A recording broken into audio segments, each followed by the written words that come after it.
All right, so when little f is increasing, the area graph seems to be concave up. Again, there's two ways you can increase. You can, like we just saw there, negative area but getting less negative, that's an increase. And positive area and getting more positive, that's an increase. So little f increasing, this graph is concave up. Okay? Now,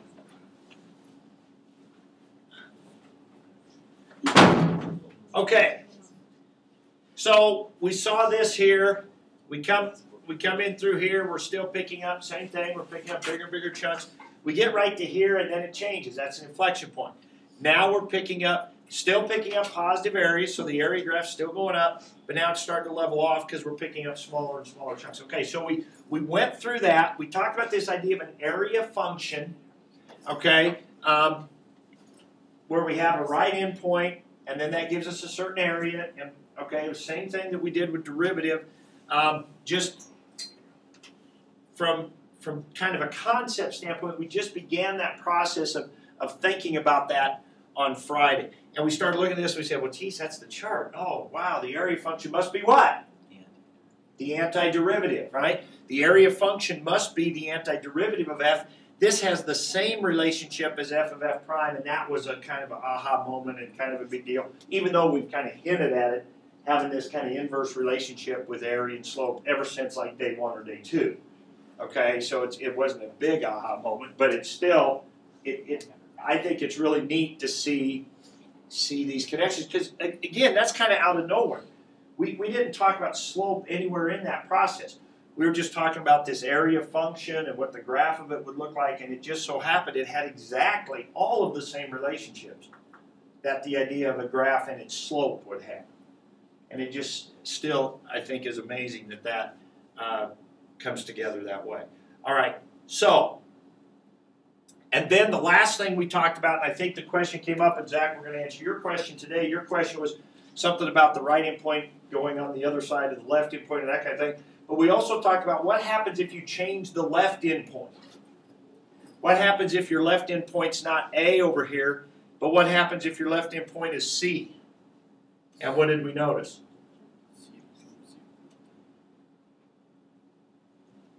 What happened to this area graph? It just shifted it, right? It's the same exact area graph. You're still picking up positive area here. You're still picking up, right? I mean, you're still picking up these chunks of area. And so let's go ahead. Well, that would be getting ahead of ourselves just a little bit. Let me write down. Let me have you write something in your notes here that I think is pretty important here. So because we do want to get into some of the details of this today. And so one of the details we want to get into is how we write this thing called the area function. So let's write it like this. Now, in your book, they write this capital A with this little f, just meaning it's the area under little f. But that will go away at some point here today where we won't write that like that anymore. But just when you see it in the book, just so you know what that means. Okay? Here's our formal writing of this.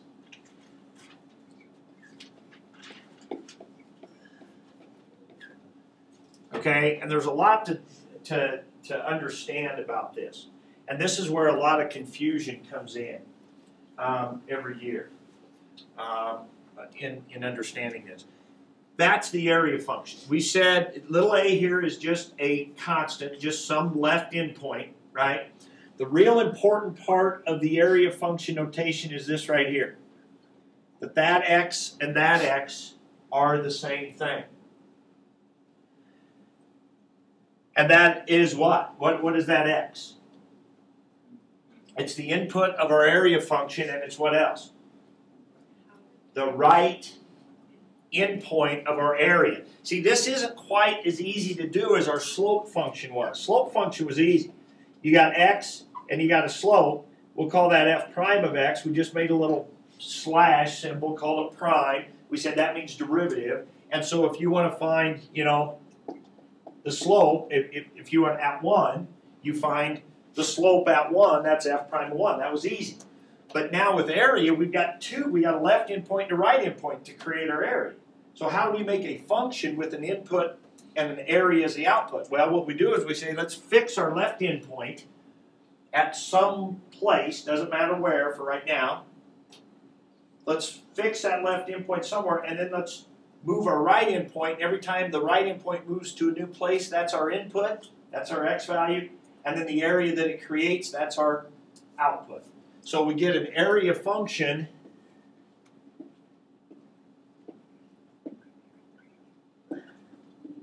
so we get x, which is our right endpoint, so say a 1, and then our area would be, say, the area from -2 to 1, whatever, under little f or something like that. So it's more complex. There are just more moving parts to it, it seems like, when you get into this notation. Okay, so that's one thing that's important. Also, notice the t that I put in here. Why can I not use x in here?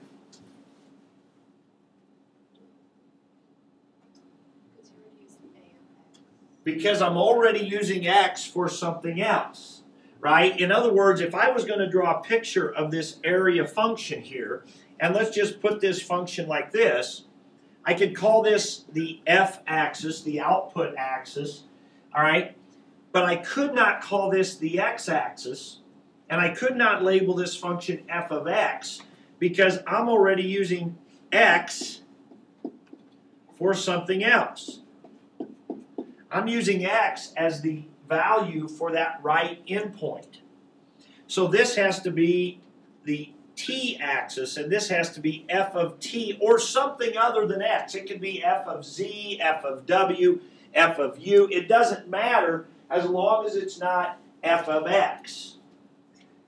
And that's going to, for whatever reason, that's going to bother some of you as you go through this. Matter of fact, sometimes they will, just to mix things up on you, you might say it's to confuse you, but sometimes in the homework they might give you a function and they'll call it a of t, and they'll do the integral from 2, and what would have to go right here? T, and then what would have to go in here? Or something other than t. So you may see this, and some of you, if you don't really understand what's going on, you'll say, hey, wait, you can't have x in here. I remember him saying that. I remember him saying, hey, you can't have x in here. No, what I said was, these go together right here. That's the important variable in this function. That's the input to the area function. It's the right endpoint in your area, and this has to be something else. Anything else. Just like we said, u squared, t squared, x squared, v squared, those all mean a parabola, right? So if we have this function little f, it doesn't matter what variable we use here to describe that function, as long as we don't use the variable we're using here for the right endpoint. We can't use the same variable in the same problem for two different things. Okay? So don't worry too much about the fact there's t's in here or whatever happens to be in there, but just understand that it has to be, worry about it enough that you know that whatever's here is just has to be different than what's there. Okay? All right. So that is our definition of an area function. And we now know that when we see this, we know that big A is what? What was the whole result of the chart and everything? Big A is the antiderivative of whatever function's in here. Big A, this function, is the antiderivative of whatever function's inside here. Okay?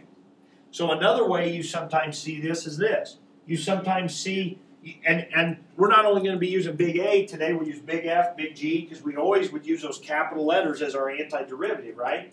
But little f can also be an antiderivative, correct? Little f can also be an antiderivative. I could have this function right here.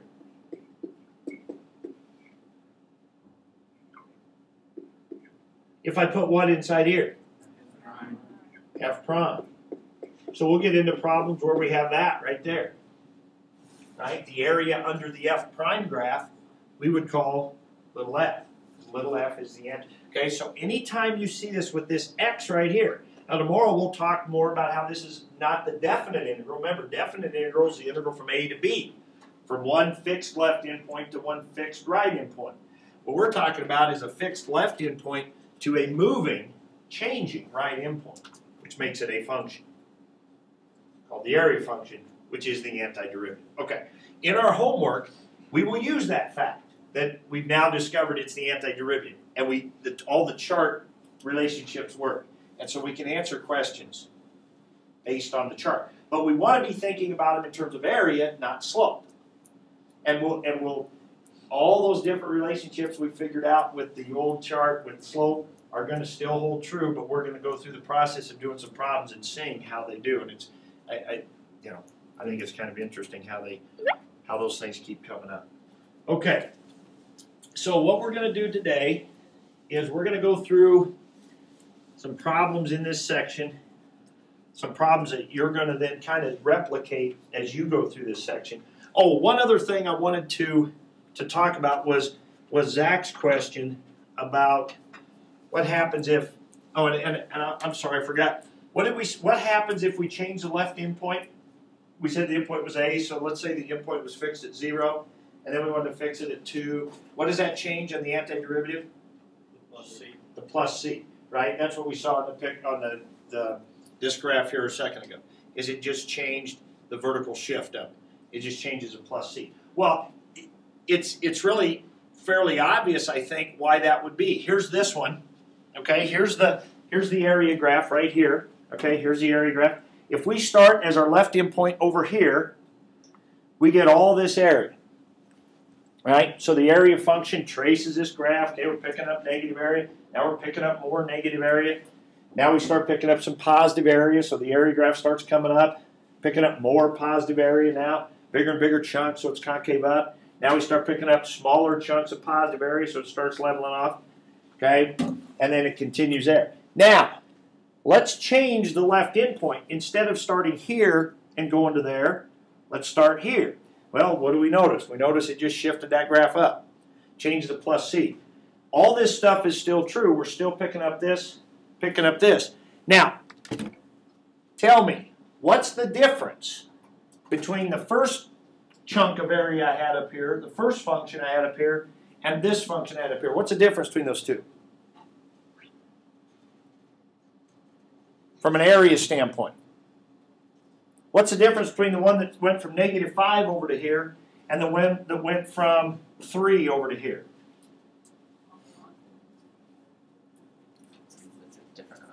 It's a different amount of area, but it's different by what amount of area? What's the difference between the area that goes from here to here and the area that goes from here to here? What's the difference between those two? This piece of area, right? The difference between those two chunks of area is this chunk of area right here, because the one went from here to here, the other one went from here to here. The difference between those two is this, and that's a fixed piece of area, right? The difference in the integral that started at -5 and went to some x, and the one that went from -5 and went to some x, and the one that went from 3 to some x is the piece from -5 to 3. That's a fixed piece of area, a constant, the plus C, right? That's the difference between them. So to say what happens when you change the left endpoint, and to say, well, that affects the plus C, the reason is because the only difference between those two is the fixed piece of area from that one left endpoint to the new left endpoint. That's the difference between the two, and that's a fixed piece. That's a constant. Okay, so that's another way to think about that in terms of area. Before we thought of it in terms of slope. We said, hey, if you've got the f prime graph, that tells you all the slopes of the f graph, which tells you what about the f graph? If you know all the slopes of the f graph. The shape. That tells you the shape of the f graph, right? But it doesn't tell you what? Where it starts. It doesn't tell you the vertical shift. So you know the shape of it, but you don't know the vertical shift, right? So with slope, we knew f prime, wanted to draw f, we didn't know where it was. There was that plus C. Here with area, the difference is that left endpoint. Okay?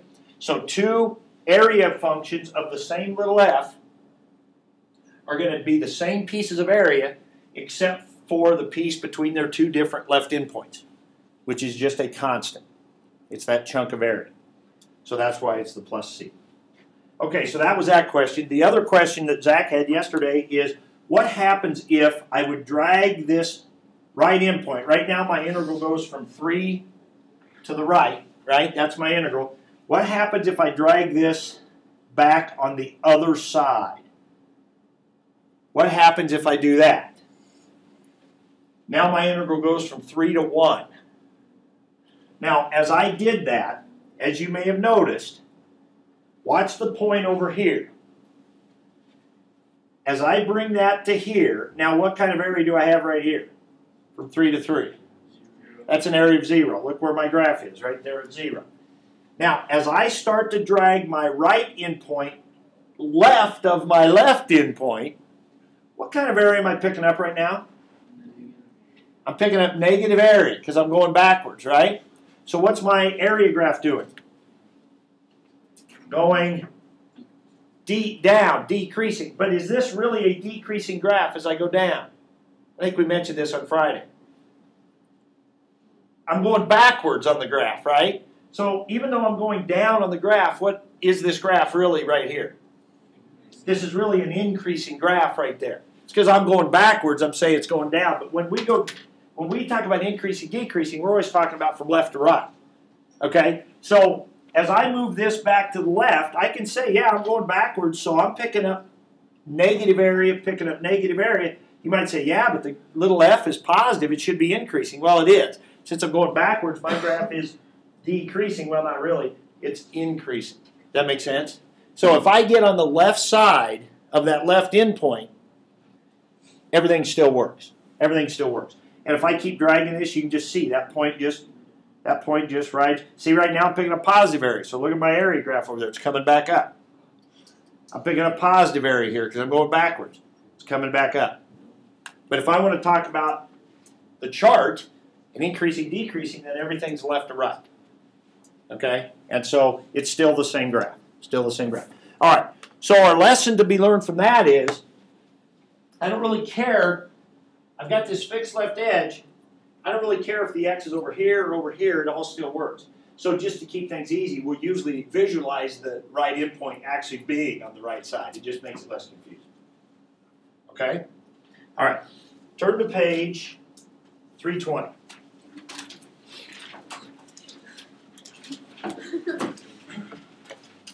Page 320.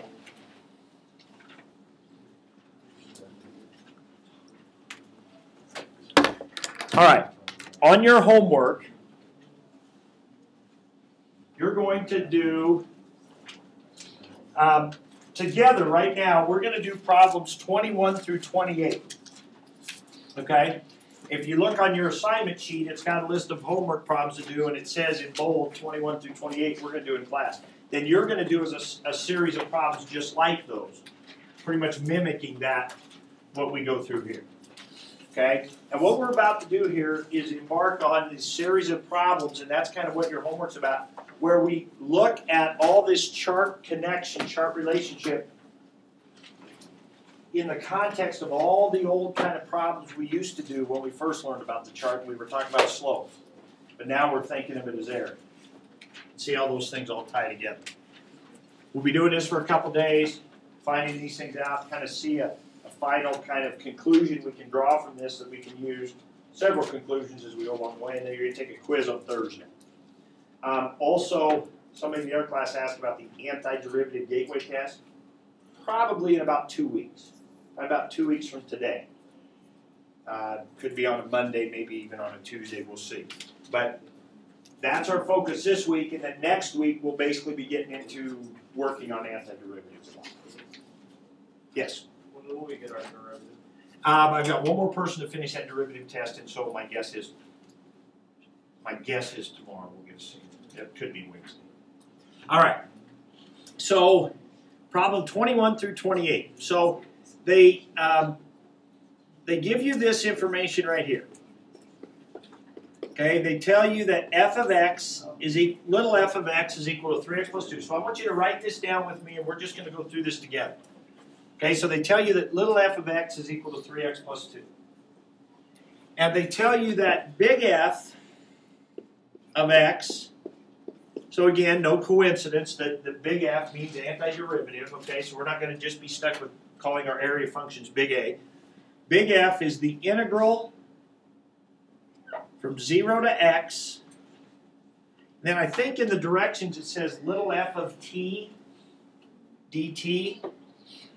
I'm going to go ahead and write, what would little f of t be? 3t plus 2 dt. Now again, some of you are going to look at that and say, wait a minute, I thought you said you couldn't use x for little f. Well, up here we can. They defined little f to be the function 3x plus 2. They could have said f of z equals 3z plus 2 and f of u equals 3u plus 2 or whatever. Doesn't matter. That just defines a line. But in this line here, in this definition of big F of x, we're now using x for this, which means x has to be here, which means we have to use something else here. Okay? So they wrote little f of t, but I'm going to actually put the function in that they gave us. So I'm going to put 3t plus 2. Okay? And then they defined big G of x to equal that same area except what? It's from 1 to x. 3t plus 2. And big H is defined to be that same area except from negative 2 to x.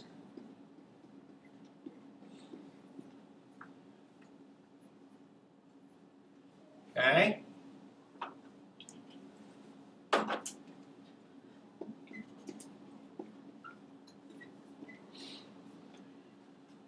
All right. Now, in 21 through 28, 21 is going to by far take us the longest to do. 21 says, find the formulas for big F, big G, and big H. Now, we already went through this idea of area functions, which the authors of your book, when they wrote this problem, had not necessarily, well, you should know it, whatever. But we haven't done it with actual formulas. We've just talked about a little f, talked about it graphically. We did the thing up there earlier. So we need to find an actual formula for this area function, big F. So what should we start? What should we do to start? What do you suppose? We want a formula for this area. That'll come later. Let's say for a second we didn't know we were going to end up with antiderivative. Yeah, that'd be something we could do. That for what I want to do would make that actually more complicated. How do we first learn about doing areas? Count. Picture. You got to have a picture. You got to have a picture. If you're going to do area, think about the LH packet. Think about it. Everything was pictures. Everything started with pictures. We got to draw a picture. Got to draw a picture. Okay. So we got to draw a picture of little f. Okay. We got to draw a picture of the area we're talking about. If we want a formula for the area, we got to draw a picture of what the area is.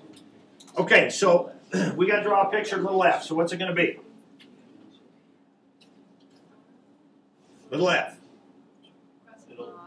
It's a line that crosses at 2, has a slope of 3, right? I would rather do a quick little graph, just do the x and y intercept. So we got the y-intercept. What would be the x-intercept?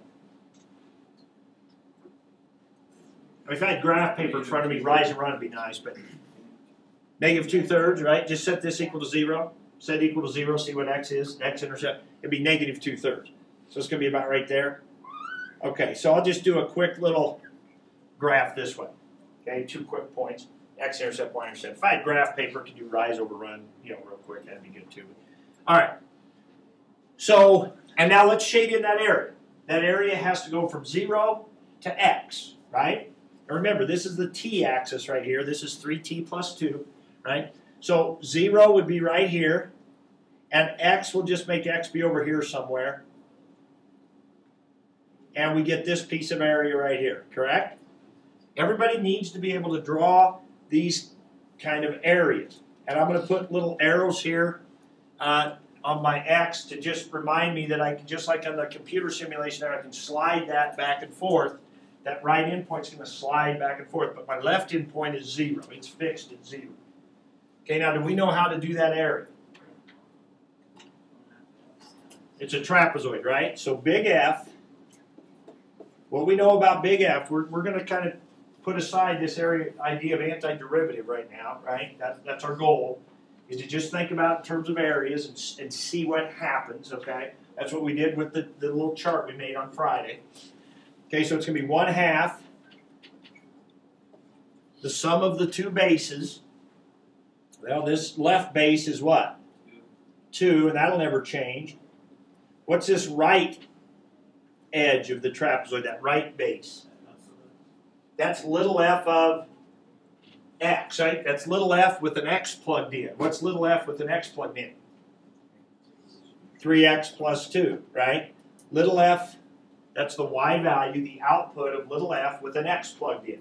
So that'd be 3x plus 2. You could put an x right there, or just look up here. We've written it there too.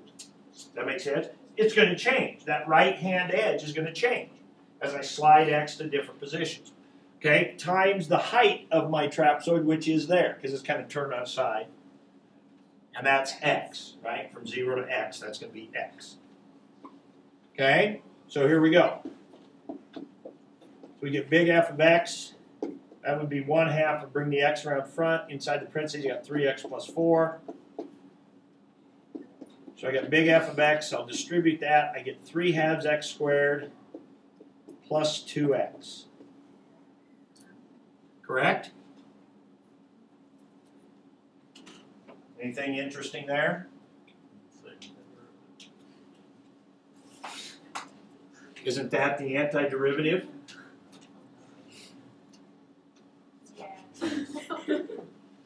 Now,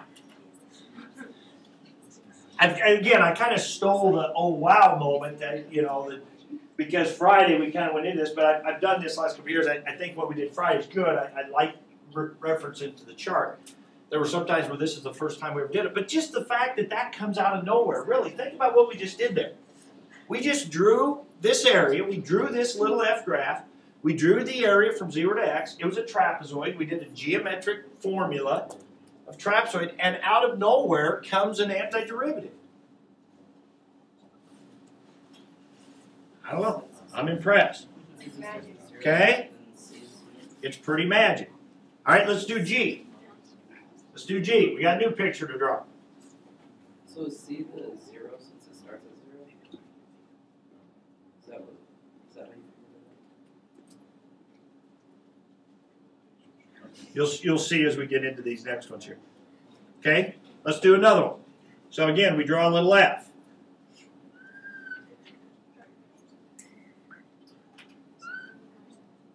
Okay? Now, or little g. I'm sorry, that's little f. We're going to find a formula for big G. Now, big G is the area from 1 to x. Right? So it's a little different. So here's 1. Make x be over here somewhere. Kind of a leaning tower of whatever. But it's still a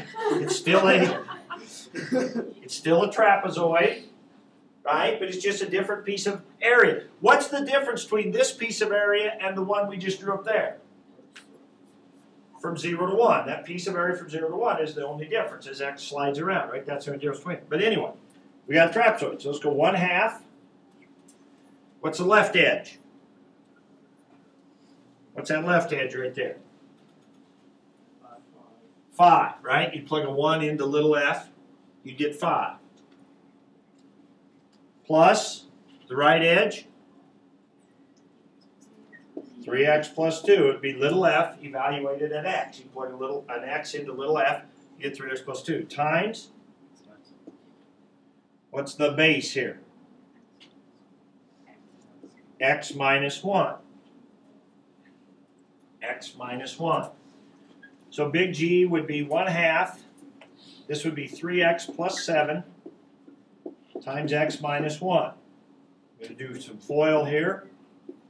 FOIL that would be 3x squared. Outer 7x, inner minus 3. That'd be 4x minus 7.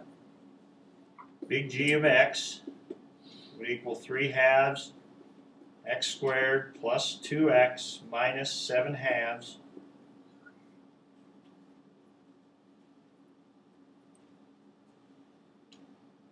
And voila. What do you notice?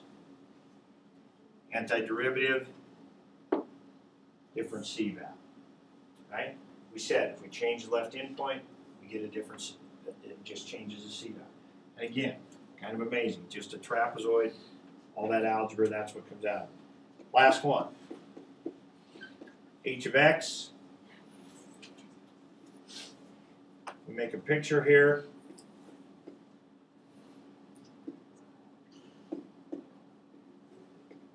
Okay, here, 2/3. Draw our line, little f.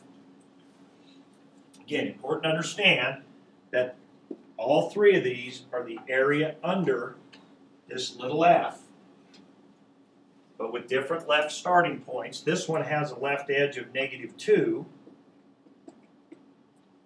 and I still going to keep x over here just to kind of keep things consistent. Now I end up with two triangles, right? I end up with two triangular pieces of area, right? -2 is my left endpoint. X is some right edge. I could have put X a lot of different places and gotten different kind of pictures, but let's go with this. So what's big H? Well, it'd be this triangle, which would not change, right? This triangle, as long as X stays over here, okay, which we'll just keep it there for right now. So what would this triangle be? Well, that's 1/2. What's the height of that right there? What would be this height right here? And it'd be negative because isn't this area negative right here? Right? As we go from -2 this way, that's a negative area. So we're going to go ahead and put -4 in there. Right? That'll make that area negative. And then this base right here would be what?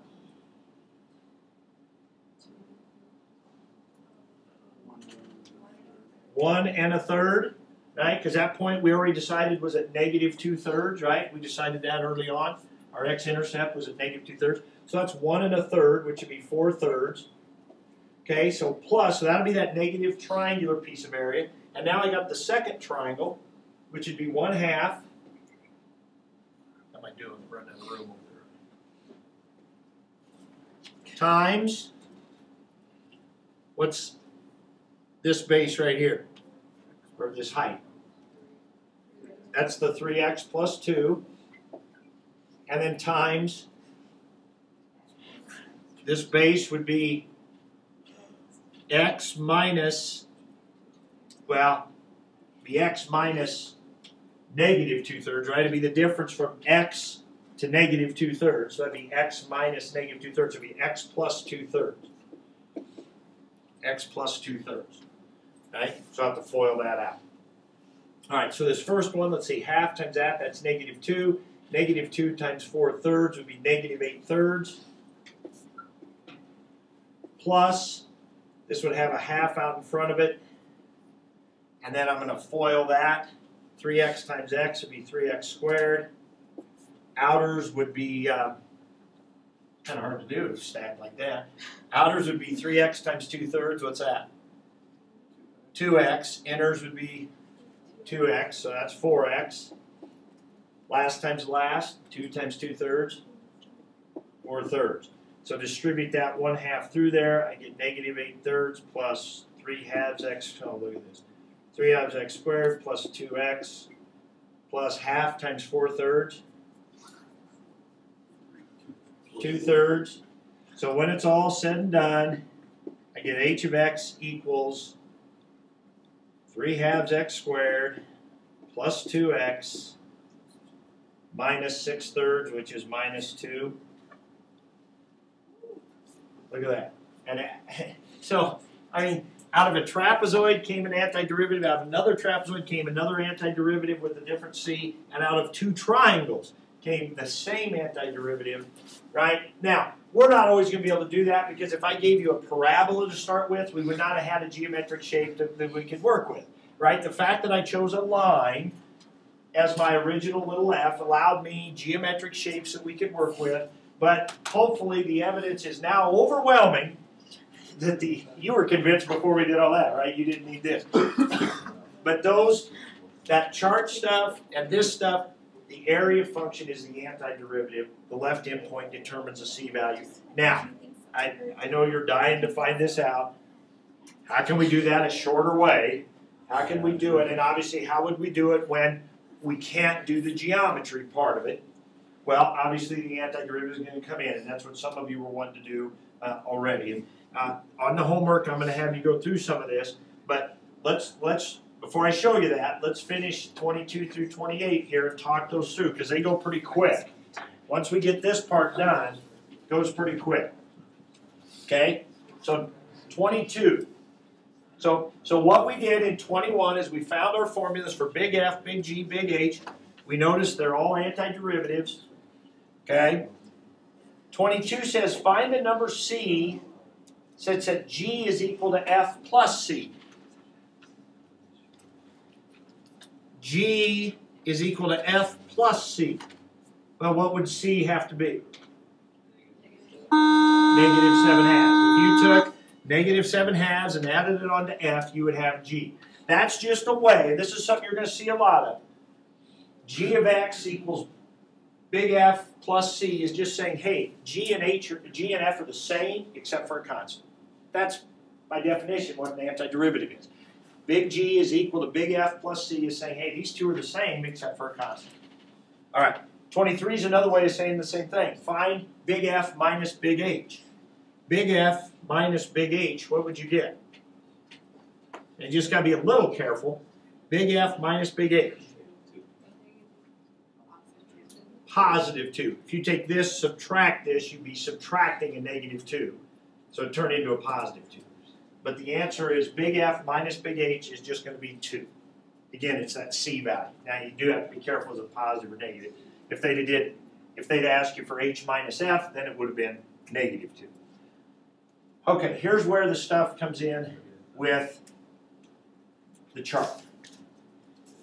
Where is big F increasing? If we were to graph big F right now, there would be a parabola, and the vertex would be at negative 2/3. Because look what's happening. We've now realized that big F's the antiderivative, so that means little f is a derivative. That means right here when little f's negative, big F is decreasing. When little f switches to positive, increasing. At negative 2/3, we have our local min, right? So where is big F increasing? From negative 2/3 to infinity. What is true about little f then? Little f is, when big F is increasing, little f positive. When is big F decreasing? Big F is decreasing when little f is negative. So that would be from negative infinity to negative 2/3. See, so these become what I will call chart questions. Chart questions, or where is it increasing or decreasing? You'll get a bunch of that on the quiz this week. So hopefully we'll be able to answer them, whether we think of them as slope or think of them as area. Now the next couple days, I'd like you to really focus in thinking about area on them. Okay? But however you answer them is fine. 25, is F concave up anywhere? Big F. Always.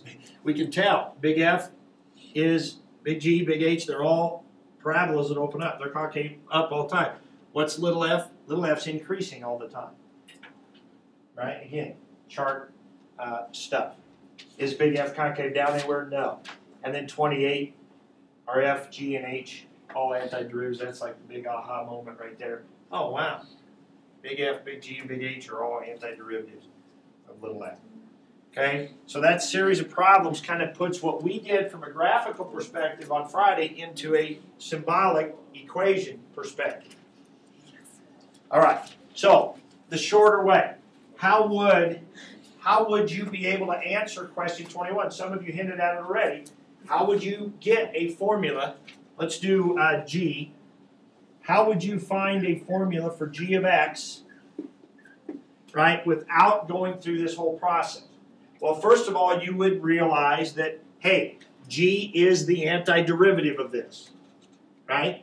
G is the antiderivative of this. Now, it's got X in it, not T, right? The important variable here is X. So when we do the antiderivative, we'll take the T's out and we'll put X in its place. Because look at this. These all ended up with X's in it, right? So you'll first do the antiderivative, and you get 3 halves X squared plus 2X plus C. Right? Now, what kind of problems have we done up to now that had a plus C in them? Initial value problems. Aren't these initial value problems? Look what we started with. Little f. Couldn't we take a little f as a derivative in this case? Because big G is the antiderivative. So little f, it's like we started with an equation with a derivative in it. That's a differential equation. What do we need to make an initial value problem? Initial condition. Oh, they never gave us an initial condition about G. Yes, they did. Yes, they did. They told us, I'm going to run out of room. They told us that G of something equals something. They told us. What did they tell us? They told us that G of 1 is 0. Everybody needs to see that. Right here, when they give you G of x is defined to be this, you know automatically that if you stick a 1 right there for x, that's like sticking a 1 right there for x. You get the area from 1 to 1, you know that's 0. So what's the initial condition of f? Big F of 0 is 0. This goes back to Chase what you were saying earlier. And big H of negative 2 is 0. So they did give you this initial condition. So watch what happens. You put your 1 in for x. Set that equal to 0. 3 halves plus 2 plus c equals 0. 3 halves plus 2 is 7 halves. C equals negative 7 halves. Plug that in. There it is. Since we now know that it is an antiderivative, the area function is an antiderivative, we can use that information. So if we're given a function, and you'll get a lot of these, if you go back through your packets, you want to go back to those old packets, you'll recognize a lot of problems where you're given a function defined as an area function like this. Basically what they're telling you is, hey, that's an antiderivative. And they're also giving you an initial condition along the way.